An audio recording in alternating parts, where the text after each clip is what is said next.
La pluie qui s'est abattue ce jeudi 16 mars 2023 dans la ville de Kamina a causé des dégâts énormes.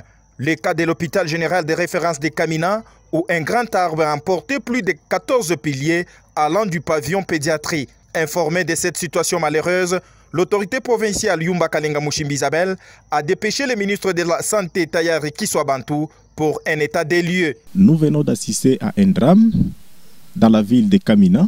Là, vous nous voyez à l'hôpital, à côté entouré de personnel soignant. Et il y a une pluie diluvienne qui s'est battue à Kamina. Le dégât est que l'hôpital général, il y a un arbre qui s'est emporté pour s'égarer au niveau du pilier. Le trajet allant vers le pavillon pédiatrie. Le dégât est énorme. Nous avons assisté à 14 piliers. Et quand vous voyez ces piliers sont penchés de part et d'autre, heureusement, Dieu merci, on n'a pas assisté à des pertes de vies humaines.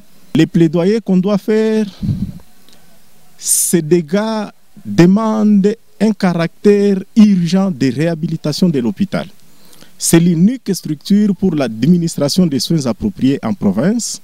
C'est pourquoi nous lançons un cri d'alarme aux partenaires au niveau provincial. Nous voyons bien sûr l'autorité provinciale et aussi au niveau national à toutes les autorités de bonne volonté de nous revenir en urgence, que l'hôpital soit réhabilité, que la population puisse vraiment continuer à bénéficier des soins de santé primaires.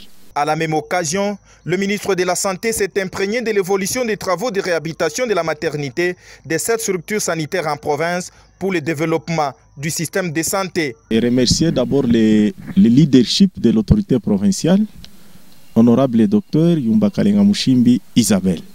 La preuve, c'est quoi? Vous voyez, la construction d'une maternité moderne par les fonds propres de la province dans les fonds PEDCES, les projets de développement du système sanitaire.